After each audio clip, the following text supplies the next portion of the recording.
Joseph could no longer restrain himself in the presence of all his attendants, so he cried out, "Have everyone withdraw from me."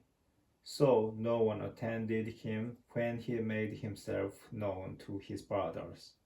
But his sobs were so loud that the Egyptians heard him, and so the news reached Pharaoh's house. "I'm Joseph," he said to his brothers. "Is my father still alive?" But his brothers could give him no answer, so dumbfounded were they at him. "Come closer to me," Joseph told his brothers. When they had done so, he said, "I'm your brother Joseph, whom you sold into Egypt. But now do not be distressed, and do not be angry with yourselves for having sold me here. It was really for the sake of saving lives that God sent me here ahead of you. The famine has been in the land for 2 years now, and for 5 more years cultivation will yield no harvest. God therefore sent me on ahead of you to ensure for you a remnant on each and to save your lives in an extraordinary deliverance.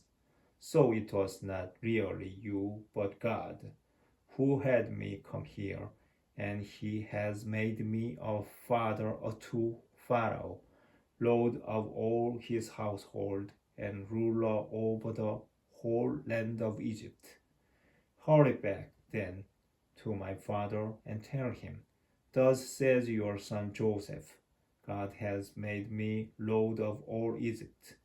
Come down to me without delay. You can settle in the region of Goshen, where you will be near me, you and your children and children's children, your flocks and herds, and everything that you own. I will provide for you there in the 5 years of famine that lie ahead, so that you and your household and all that are yours will not suffer want. Surely you can see for yourselves, and Benjamin can see for himself, that it is I who am speaking to you. Tell my father all about my high position in Egypt and all that you have seen. But hurry and bring my father down here." Then he threw his arms around his brother Benjamin and wept on his shoulder. Joseph then kissed all his brothers and wept over them, and only then were his brothers able to talk with him. The news reached Pharaoh's house. Joseph's brothers have come. Pharaoh and his officials were pleased. So Pharaoh told Joseph, "Say to your brothers, this is what you shall do. Load up your animals and go without delay to the land of Canaan. There get your father and your households, and then come to me. I will assign you the best land in Egypt, where you will live off the fat of the land. Instruct them further. Do this.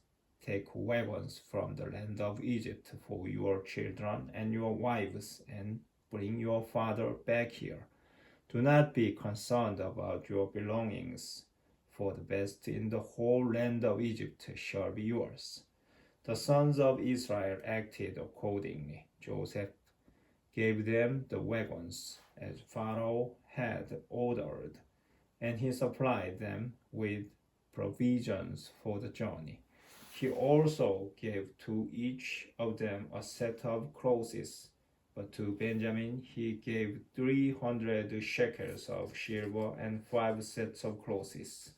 Moreover, what he sent to his father was 10 donkeys loaded with the first finest products of Egypt, and another 10 loaded with grain and bread and provisions for his father's journey. As he sent his brothers on their way, he told them, "Do not quarrel on the way." So they went up from Egypt and came to the land of Canaan, to their father Jacob. When they told him, "Joseph is still alive. In fact, it is he who is governing all the land of Egypt," he was unmoved, for he did not believe them. But when they recounted to him all that Joseph had told them, and when he saw the wagons that Joseph had sent to transport him, the spirit of their father Jacob came to life. "Enough," said Israel. "My son Joseph is still alive. I must go and see him before I die."